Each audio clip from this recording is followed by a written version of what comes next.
Andrea DelVesco, a 25-year-old nurse, was reported missing on a chilly autumn evening in 2018. Her car was found abandoned on the side of a rural road, with no signs of struggle or foul play. As the police investigation began, Andrea's family and friends were left with a haunting question: what happened to Andrea? Andrea was a kind and caring person, loved by everyone who knew her. She was a dedicated nurse at the local hospital, where she worked tirelessly to care for her patients. She was also a devoted daughter and sister, always putting the needs of her family before her own. Andrea's disappearance was a shock to everyone who knew her. She was a responsible person who always let someone know where she was going and when she would be back. So when she failed to return home from work on that fateful evening, her family and friends knew something was terribly wrong. The police were called, and a search party was quickly assembled. Andrea's car was found abandoned on the side of a rural road, about 10 miles from her home. The car was locked, and there were no signs of forced entry or struggle. Andrea's purse and phone were still in the car, but there was no sign of her. As the police investigation continued, detectives began to review the security footage from nearby cameras. They found a grainy image of a person walking away from Andrea's car, but the footage was too poor to make out any distinctive features. The police also interviewed Andrea's family and friends, but no one seemed to have any information about her disappearance.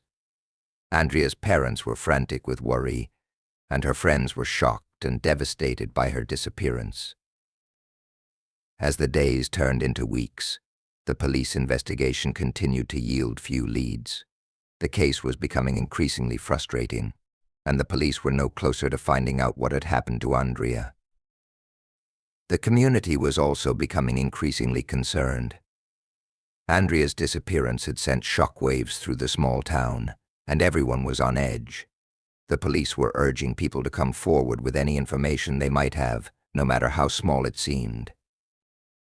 As the investigation continued, the police began to explore the possibility that Andrea's disappearance might be connected to her work at the hospital.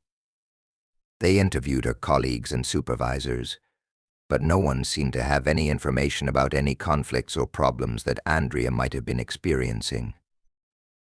The police also began to investigate Andrea's personal life, looking for any potential enemies or conflicts that might have led to her disappearance. They discovered that Andrea had been dating a man named Michael, but he seemed to have a solid alibi for the time of her disappearance. As the weeks turned into months, the police investigation continued to drag on. Andrea's family and friends were growing increasingly desperate, and the community was becoming increasingly frustrated. It seemed like the police were no closer to finding out what had happened to Andrea, and the case was starting to go cold. But then, just when it seemed like all hope was lost, the police received a cryptic message that would change the course of the investigation forever. The message was a simple text sent to the police department's anonymous tip line. It read, "Look closer at the hospital." The cryptic message sent to the police department's anonymous tip line sparked a renewed sense of urgency in the investigation. Detectives immediately began to re-examine the evidence they had collected so far, searching for any connections to the hospital where Andrea worked. As they dug deeper, they discovered that Andrea had been working on a project to improve patient care at the hospital. She had been collecting data and conducting research, but her colleagues reported that she had been acting strangely in the days leading up to her disappearance. One of Andrea's co-workers, a nurse named Sarah, came forward to report that Andrea had been receiving strange messages on her phone. Sarah had seen Andrea delete the messages, but she had seemed visibly shaken by their contents. Detectives obtained Andrea's phone records and discovered that she had been receiving messages from an unknown number.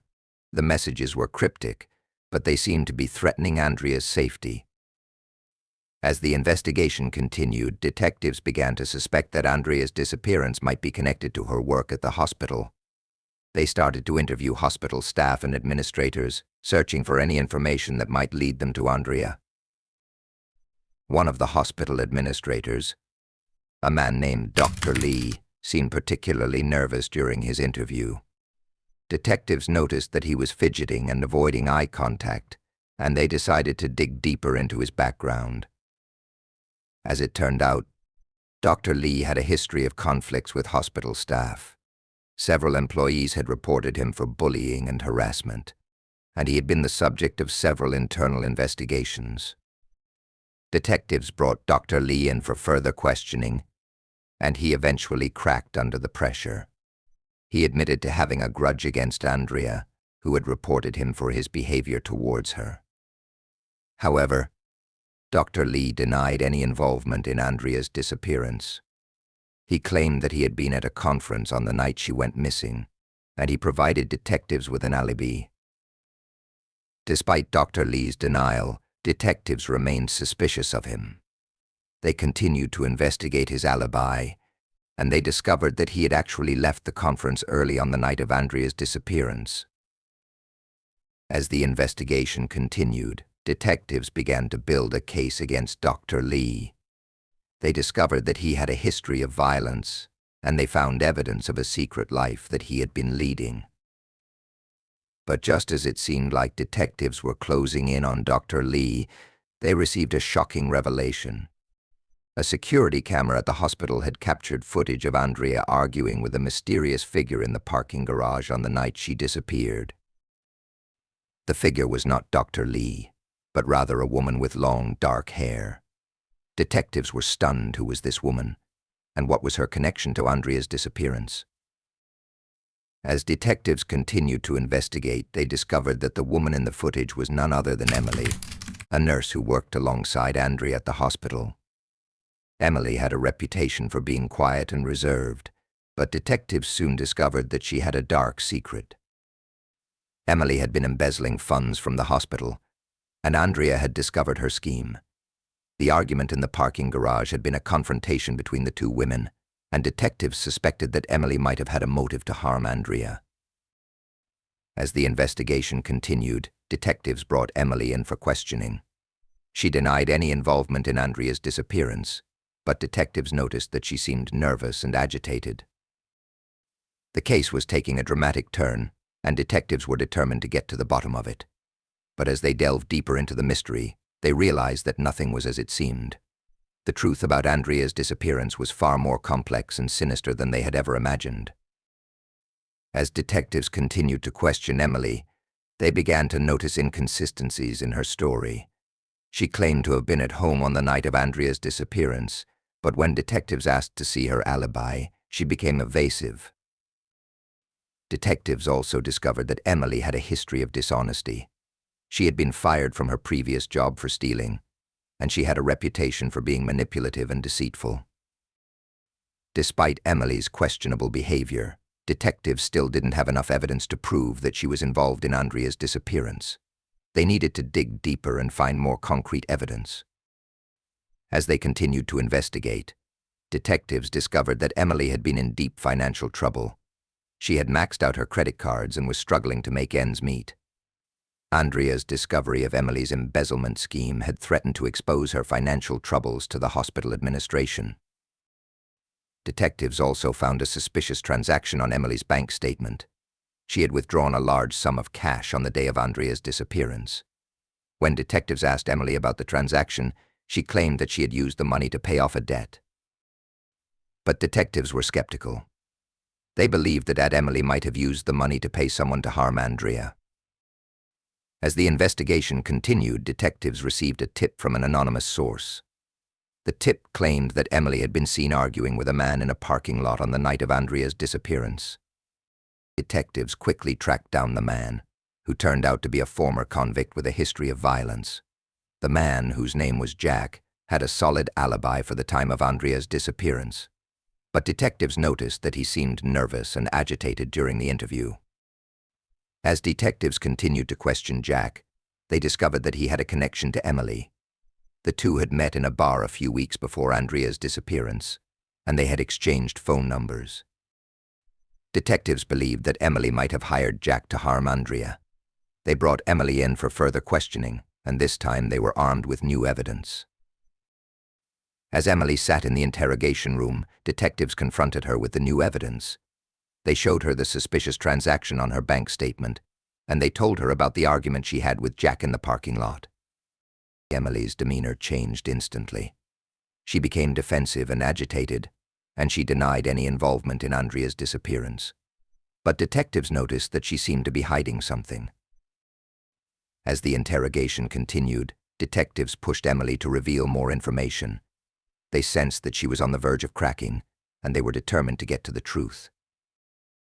But just as it seemed like Emily was about to confess, she suddenly stopped talking. She demanded to see a lawyer, and the interrogation came to an abrupt end. Detectives were left with more questions than answers. Had Emily been involved in Andrea's disappearance, or was she just a pawn in a larger game? And what was the significance of the suspicious transaction on her bank statement?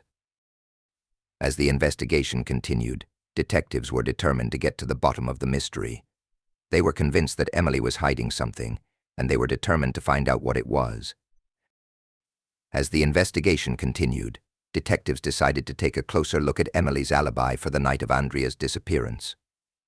They discovered that Emily had claimed to have been at a movie theater at the time of Andrea's disappearance, but when detectives contacted the theater, they found that Emily's name was not on the list of attendees. Detectives brought Emily in for further questioning, and this time they were armed with new evidence. They showed her the discrepancy in her alibi, and they asked her to explain why she had lied. Emily seemed taken aback by the new evidence, and she stumbled over her words as she tried to explain. She claimed that she had made a mistake when she told detectives about her alibi, and that she had actually been at a friend's house at the time of Andrea's disappearance. But detectives were skeptical. They didn't believe that Emily had simply made a mistake, and they suspected that she was hiding something. They asked her to provide the name and contact information of the friend she claimed to have been with, but Emily hesitated. "I don't want to involve my friend in this," Emily said. "She's innocent, and I don't want her to get hurt." Detectives sensed that Emily was hiding something, and they pressed her for more information. But Emily refused to budge, and the interrogation ended with no new leads. As detectives left the interrogation room, they couldn't help but feel frustrated. They had been so close to getting to the truth, but Emily's refusal to cooperate had set them back. But detectives were determined to crack the case. They decided to take a closer look at Emily's phone records, hoping to find some clues that might lead them to Andrea. As they analyzed Emily's phone records, detectives discovered a surprising pattern. Emily had made several calls to a number that was registered to a payphone in a seedy part of town. Detectives were intrigued. They suspected that Emily might have been using the payphone to communicate with someone, but they didn't know who. They decided to stake out the payphone, hoping to catch Emily in the act of making another call. And as they waited, they couldn't help but wonder what they might discover. As the hours passed, detectives grew more and more anxious. They were convinced that they were on the verge of a breakthrough, but they didn't know what it might be. And then, just as they were about to give up, Emily appeared at the payphone. She made a quick call, and then she hung up and walked away. Detectives followed her, keeping a safe distance as they tried to determine where she was going. And as they watched, they realized that Emily was leading them on a wild goose chase. She walked for blocks, dodging in and out of alleys and side streets. Detectives struggled to keep up with her, but they refused to give up. Finally, after what seemed like hours, Emily stopped in front of a run-down apartment building. She looked around nervously, and then she slipped inside. Detectives followed her, their hearts pounding with excitement. They knew that they were getting close to the truth, and they were determined to see it through. As they entered the apartment building, detectives were met with a sight that made their blood run cold. Emily was standing in the hallway, a look of terror on her face. And next to her, detectives saw a figure that made their hearts skip a beat. The figure standing next to Emily was a man with a menacing gaze. He was tall and muscular, with a scar above his left eyebrow.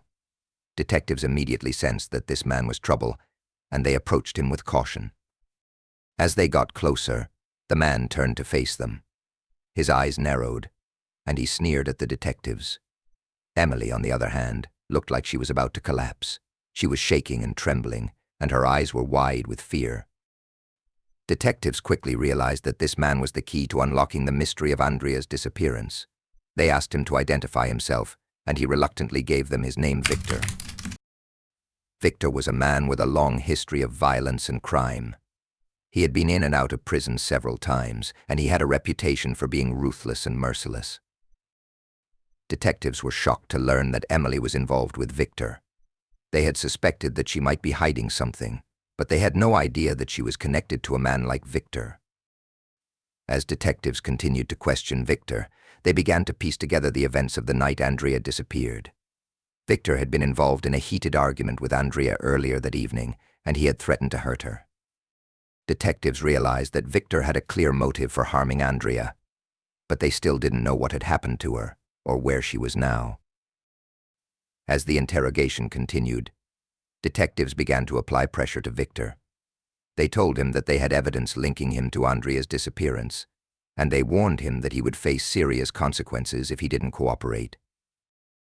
Victor sneered at the detectives, but they could see the fear in his eyes. He knew that he was in trouble, and he was desperate to save himself. Finally, after hours of questioning, Victor cracked. He told detectives that he had indeed been involved in Andrea's disappearance, but he claimed that he had not harmed her. According to Victor, Emily had been the mastermind behind the plot. She had been angry with Andrea for discovering her embezzlement scheme, and she had convinced Victor to help her get rid of Andrea. Victor claimed that he had only been involved in the plot to scare Andrea, not to harm her. He said that Emily had been the one to actually kidnap Andrea, and that he had not seen or heard from her since. Detectives were skeptical of Victor's story, but they knew that they had to investigate further. They brought Emily in for further questioning, and they confronted her with Victor's accusations. Emily was furious, and she denied any involvement in Andrea's disappearance. But detectives could see the guilt written all over her face, and they knew that they were closing in on the truth. As the investigation continued, detectives finally discovered the shocking truth about Andrea's disappearance. Emily had indeed been the mastermind behind the plot, and she had used Victor to help her kidnap Andrea. But what detectives found next would shock them to their core. Andrea was still alive, but she was being held captive in a remote location. Emily had been using her as leverage to cover her own tracks, and she had planned to kill her once she had gotten away with the crime. Detectives quickly sprang into action, racing against time to rescue Andrea and bring Emily to justice. It was a tense and dramatic showdown, but in the end, justice was served. Emily was arrested and charged with kidnapping and attempted murder, and Andrea was finally reunited with her loved ones.